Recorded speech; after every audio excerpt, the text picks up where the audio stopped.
တောင်ကိုရီးယားနိုင်ငံထိသွားပြီးအဆင့်မြင့်နည်းပညာတွေနဲ့ကလေးယူဖို့စ조사နေတဲ့ရွှေမုံနဲ့ရွှေထူပရိသတ်များအလုံးပဲမင်္ဂလာပါရှင်77မီဒီယာကနေပြန်လည်ကြိုဆိုလိုက်ပါရယ်ရင်သွေးရတနာလေးတွေဆိုတာကဘလောက်ပဲစ조사နေပါစေကံအကြောင်းမတိုက်ဆိုင်ရင်မရရှိနိုင်ကြပါဘူးဒါကြောင့်ဖျားပေးတဲ့ဆုလက်လေးတွေလိုတင်စားရတဲ့ရင်သွေးရတနာလေးတွေကိုအိမ်ထောင်ပြထားတာအတော်ကြာပြီဖြစ်တဲ့ရွှေထူးနဲ့ရွှေမုံတို့ကအရန်လိုချင်နေကြပါရယ်ဒါပေမဲ့သူတို့တွေဘလောက်ပဲစ조사နေပါစေအင်မတန်ရခဲ့လာတဲ့ရင်သွေးရတနာလေးတွေကိုရရှိမလာခဲ့ကြပါဘူးဒါကြောင့်လက်ရှိမှာတော့မြန်မာနိုင်ငံမှာရင်သွေးမရရင်လေတောင်ကိုရီးယားနိုင်ငံထိသွားရောက်ပြီးတော့စ조사မယ်လို့ဆုံးဖြတ်ခဲ့ကြပါတယ်။နိုင်ငံကျော်အဆိုတော်ရွှေထူးနဲ့တရုတ်ဆောင်မင်းသမီးရွှေမုံရတီတို့ဇနီးမောင်နှံကအနုပညာလောကထဲမှာအရန်ကိုအောင်မြင်ကြော်ကြားခဲ့ကြပါတယ်။ရုပ်ရည်လေးချုံမောသလိုအောင်မြင်မှုတွေကိုလည်းရရှိပိုင်ဆိုင်ပြီးတော့ဘဝကြီးကအရန်လေးပြည့်စုံနေခဲ့ရပါအထူးသဖြင့်တယောက်နဲ့တယောက်အရန်ချစ်ပြီးတော့ရွှေလက်တွဲခဲ့ကြတာဖြစ်တာကြောင့်အိမ်ထောင်ရေးလေးကလည်းတာယာအဆင်ပြေနေခဲ့တာဖြစ်ပါတယ်။ဒါပေမဲ့လည်းရွှေထူးနဲ့ရွှေမုံတို့ဇနီးမောင်နှံကရင်သွေးရတနာလေးတွေရရှိမလာခဲ့ကြပါဘူး။အခုလိုမျိုးအိမ်ထောင်သက်တမ်း9နှစ်ကျော်ကြာတဲ့ချိန်မှာ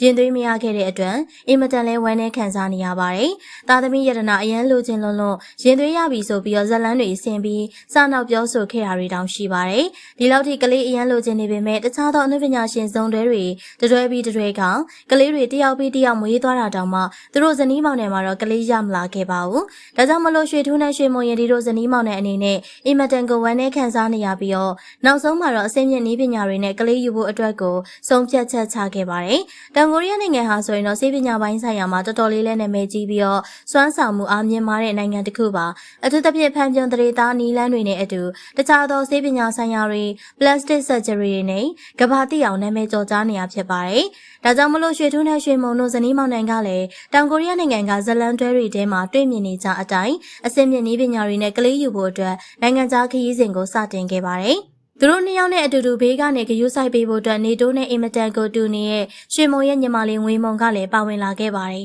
။ဒီကနေ့လပိုင်းတုန်းကဆိုရင်ဇလန်တွဲမင်းသမီးကျော်နန်းဆန္ဒလာထွန်းတယောက်ထိုင်းနိုင်ငံမှာအဆင့်မြင့်နည်းပညာတွေနဲ့အတူကိုဝင်ရရှိအောင်လှုပ်ဆောင်နိုင်ခဲ့ပြီဖြစ်ပါတယ်။ဟော်မုန်းအားနည်းတဲ့အခြေအနေတွေကြောင့်မလွယ်ကူခဲ့ပေနဲ့ကိုဝင်မရရှိနိုင်မဲ့တော်တော်လေးကိုအခက်အခဲကြုံခဲ့ရတာပါ။ဒါပေမဲ့လည်းယနေ့ခေတ်ကြီးမှာကနည်းပညာတွေအင်မတန်ကိုတိုးတက်နေပြီဖြစ်တာကြောင့်ကလေးတယောက်ရောက်ဖို့အတွက်ကိုလွယ်ကူစွာနဲ့လှုပ်ဆောင်နိုင်ကြပါပြီ။ပုံမှန်နည်းအတိုင်းရင်သွေးရရင်တော့အကောင်းဆုံးဆိုပေမဲ့အခုလိုမျိုးအဆင့်မြင့်နည်းပညာတွေနဲ့ဖန်တီးပြီးရင်တော့ရင်သွေးရရှိဖို့ကြိုးစားတာကလည်းခေတ်စားလာခဲ့ပါတယ်။ဒါကြောင့်မင်းသမီးရွှေမုံရတီနဲ့ရွှေထူးတို့ဇနီးမောင်နှံကတောင်ကိုရီးယားနိုင်ငံကအဆင့်မြင့်နည်းပညာတွေနဲ့အတူရင်သွေးရရှိဖို့လှုပ်ဆောင်နေပြီဖြစ်ကြောင်းအသိပေးလာခဲ့ပါတယ်။လက်တလုံးမှာတော့မရောက်ဘူးတဲ့တောင်ကိုရီးယားနိုင်ငံကိုသွားလည်ပြီးတော့ရိုးရာဝတ်စုံတွေနဲ့အတူလှပတဲ့ပုံရိပ်တွေကိုချပြနေခဲ့တာဖြစ်ပါတယ်။အိမ်တောင်သက်9နှစ်ကျော်တာတောင်ရင်သွေးမရနိုင်လို့တောင်ကိုရီးယားနိုင်ငံရဲ့အဆင့်မြင့်နည်းပညာတွေနဲ့ကလေးယူကြတော့မဲ့ရွှေမုံနဲ့ရွှေထူးတို့ကိုအားပေးစကားလေးတွေပြောသားခဲ့ကြပါအောင်ရှင်။အဆုံးထိကြည့်ရှုပေးရတဲ့အတွက်အားလုံးကိုကျေးဇူးတင်ပါတယ်ရှင်။